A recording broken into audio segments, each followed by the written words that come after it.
అదే RTV app వార్తల్ని క్షణాల్లో చదివే అవకాశం ఉంటుంది. ఒక న్యూస్ పేపర్, ఒక టెలివిజన్ ఛానల్ మీ చేతుల్లో ఎప్పుడూ ఉంటాయి. ఘర్షణలతో బంగ్లాదేశ్ అట్టుడికిపోతుంది. అక్కడ ఆఖరికి బంగ్లాదేశ్లో హసీనా రాజీనామా చేసి ప్రధాని పదవికి భారతదేశంలో తలదాచుకోవాల్సిన పరిస్థితి ఏర్పడింది. మనతో ఇదే అంశం మీద మాట్లాడేందుకు గ్లోబల్ పీస్ ఇనిషియేటివ్ అధినేత కేఎఫ్ పాల్ మనతో ఉన్నారు. మీరు ప్రపంచాన్ని కూడా చుట్టుకొచ్చారు పాల్ గారు. అనేక క్రైసిస్ మీరు ప్రపంచంలో చూస్తుంటారు. ప్రస్తుతం ఉన్న బంగ్లాదేశ్ క్రైసిస్ని ఎలా చూడొచ్చు? దానివల్ల మన ఇండియా మీద ప్రభావం ఉంటుంది. చాలా ప్రభావం ఇండియా. కారణం ఏంటంటే బంగ్లాదేశ్ పీస్ రావడానికి ఇండియా ముఖ్య కారణాలు. ఈస్ట్ పాకిస్తాన్ నుంచి విడుదల చేయడానికి మనం మద్దతు ఇచ్చాం.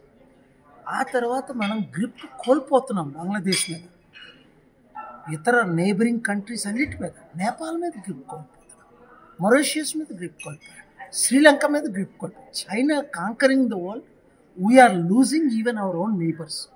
సో కనుక 3 విషయాలు బంగ్లాదేశ్ గురించి. నెంబర్ 1, ఇండియన్ గవర్నమెంట్ ఇమ్మీడియట్గా నాన్ అలైన్ స్టేటస్లో ఒక పీస్ మేకర్గా, పీస్ కంట్రీగా మనం ఇప్పుడున్న government interim president, Nobel peace prize winner, ఆయనకు మనం మద్దతు ఇవ్వాలి. ఎందుకంటే 80% బంగ్లాదేశీ యూత్ ఆయన కోరుకుంటున్నారు. ఇంకోటి గుర్తించాలి, 2వ పాయింట్, బంగ్లాదేశ్ శ్రీలంకలో ఎలాగైతే రిబెలియన్ వచ్చి యూత్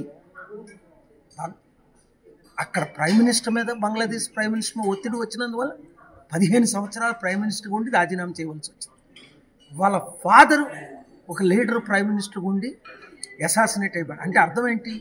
అవినీతి చేస్తున్న పార్టీలు, అది లోకల్ ఎమ్మెల్యే ఎంపీలు అవ్వచ్చు, ముఖ్యమంత్రులు ప్రధానమంత్రులు అవ్వచ్చు, పొలిటికల్ పార్టీలు అర్థం చేసుకోవాలి.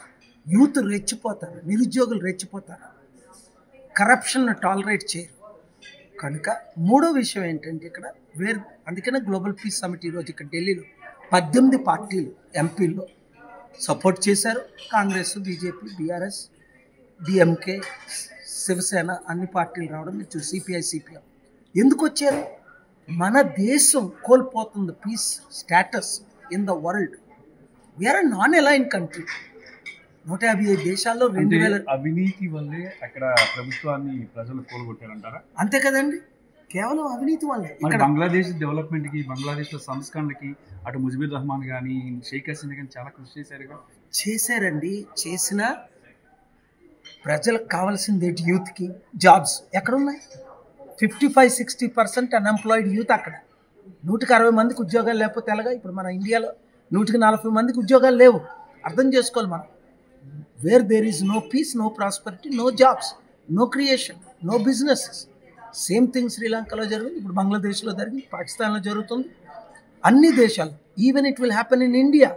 నేను అదే వార్నింగ్ ఇస్తున్నాను. ఇక్కడ పొలిటికల్ కరప్షన్తో వీఆర్ రోలర్స్ అంటే కుదరదు. రిబెలియన్ యూత్ తిరగబడ్డారా ఇంకెవ్వడు పట్టించుకోలేడు. ఏ గవర్నమెంట్ నైనా కొలాప్స్ చేసేస్తుంది. అక్కడ గవర్నమెంట్ పడేయడం వెనకాల పాకిస్తాన్ అలాగే చైనా హస్తం ఉందని కూడా 100%. China conquering the world, we are losing the world. China 100 దేశాలకు అప్పు ఇస్తుంది, మనం 100 దేశాల దగ్గర అప్పు తెచ్చుకుంటున్నాం. ఎంత సాడ్ సిచ్యువేషన్లో ఇండియా ఉందంటే, యాజ్ అన్ ఇండియన్ సిటిజన్ ప్రపంచాన్ని వదలడానికి కారణం why I'm still in India. We are losing India, it's economy, it's democracy, it's secularism. మనం ఫైట్ చేసి ఇండియాని కాపాడుకోవాలి. ఇక ప్రపంచవ్యాప్తంగా చూసుకున్నట్టుగైతే ఇజ్రాయెల్, హమాస్ కానీ, అటు శ్రీలంకలో క్రైసిస్ కానీ, మన ఉక్రెయిన్ కానీ, ఇప్పుడు చూసుకున్నట్టుగైతే బంగ్లాదేశ్ క్రైసిస్, అన్నిటి వెనకాల అసలు ఏం జరగబోతుంది? 3వ ప్రపంచ యుద్ధం వచ్చే అవకాశం ఉందా? చాలా క్లోజ్గా ఉన్నామండి ప్రపంచంలో. మీరు రష్యా యుక్రెయిన్ యుద్ధం చూడండి. 2022లో నేను 3 వీక్స్ ఫాస్టింగ్ ఉండి రష్యన్ ప్రెసిడెంట్ పుటిన్తో 7 minutes మాట్లాడిన తర్వాత ఆయన యుద్ధం డిక్లేర్ చేశాడు. ఏమైంది? లక్షల మంది రష్యాలో చనిపోయారు, లక్షల మంది యుక్రెయిన్లో చనిపోయారు. Hundreds of billions. ఒక యుక్రెయిన్ యుద్ధానికి సపోర్ట్కి 380 బిలియన్. అంటే అర్థం ఏంటి? ఒక 100 బిలియన్ అంటే 8 లక్షల కోట్లు, 30 లక్షల కోట్లు యుక్రెయిన్కి మద్దతు ఇవ్వడం జరిగింది. ఇలాగ మనం డబ్బులు వేస్ట్ చేస్తున్నాం. ఎడ్యుకేషన్కి ఖర్చు పెట్టట్లేదు, పీస్కి ఖర్చు పెట్టలేదు, హెల్త్ కేర్కి ఖర్చు పెట్టలేదు, కంపెనీలు తీసుకురావట్లేదు, నిరుద్యోగులకు ఉద్యోగాలు ఇవ్వట్లేదు. ఇంత మనం సర్వనాశనం చేస్తున్నాం దేశాన్ని, ప్రపంచాన్ని.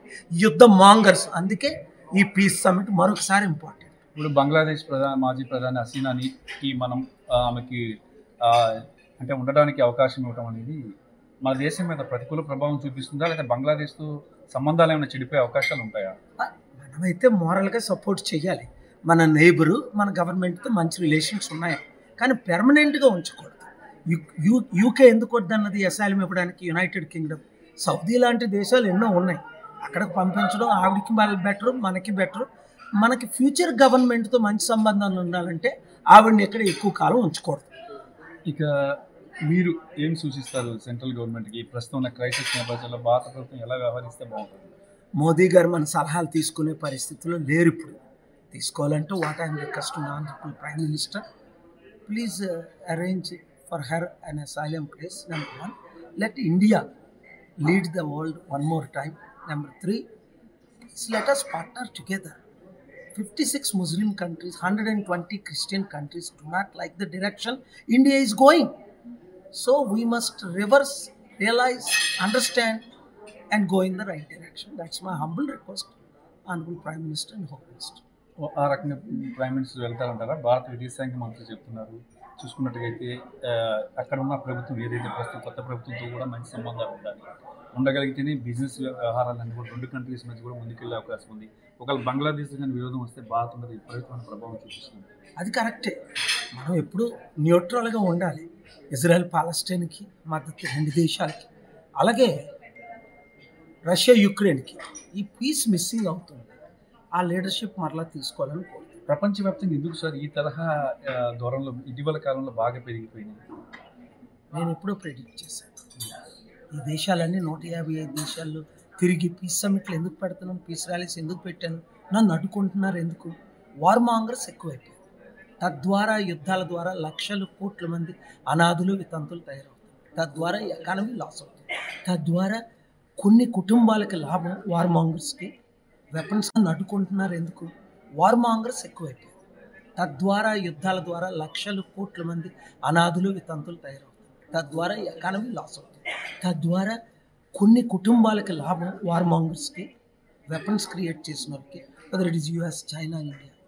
అలాగే మన క్రెడిబిలిటీ దెబ్బతింటుంది. ఇవన్నీ లేకుండా ఉండాలి అంటే మనం చాలా పీస్ఫుల్గా, మరొకసారి మనం డాక్టర్ అబ్దుల్ కలాం నన్ను ఇప్పుడు అప్రిషియేట్ చేసేవారంటే ఇండియా షుడ్ లీడ్ అని సమిట్లు పెట్టాడు. ఆ సమిట్లు మనకి important.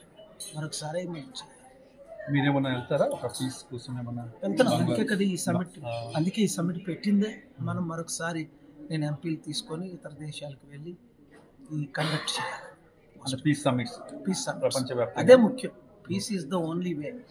There is no other way. We should support, we should promote, we should help, we should work. అంటే ఇదంతా కూడా ఆధిపత్యం కోసం జరుగుతున్న పోరా? అంతే కదా. China is playing its game, US it's doing its plan, but India is the most important country in the world to promote peace, but it's not doing it. We are the only country where we have embassies. In US, its enemy Cuba, North Korea and South Korea, Israel and Palestine, Russia and Ukraine, to name. But we are not playing that role. That's what heartbreaking. We should play. And these government, these politicians, political leaders are not allowing me to promote peace. That is heartbreaking. What is the because reason? it is business of war. Money making, trillions of dollars spent. Children, trillions of dollars. US alone is spending 3 trillion out of 30 trillion directly related. 3 trillion into మన సంవత్సర budget వాళ్ళు war monger budget. Thank you. I think one more member of parliament కి let me wish. Thank you. ఇక ఇది పరిస్థితి. భారతదేశము ఒక crucial role play చేయాలి ఈ బంగ్లాదేశ్ విషయంలో. అలాగే ప్రపంచవ్యాప్తంగా కూడా పీస్ని మెయింటైన్ చేయడానికి అన్ని దేశాల్లో కూడా గ్లోబల్ పీస్ సమిట్స్ ఏర్పాటు చేసి పీస్ని శాంతిని నెలకొల్పడానికి సహకరిస్తానని చెప్పేసి కూడా కేఏ పాల్ చెప్తున్నారు. భారత ప్రభుత్వం ఆదేశిస్తే ఢాకా కూడా వెళ్ళి అక్కడ కూడా పీస్ నెలకొనేందుకు తన పాత్ర పోషిస్తానని చెప్పేసి కేఏ పాల్ చెప్తున్నారు. రామకృష్ణ, RTV, న్యూఢిల్లీ. మరిన్ని వీడియోస్ కోసం ఛానల్ ని సబ్స్క్రైబ్ చేయండి. లేటెస్ట్ అప్డేట్స్ కోసం వాట్సాప్ ఛానల్ ని ఫాలో చేయండి. అండ్ లింక్ డిస్క్రిప్షన్ లో ఉంది.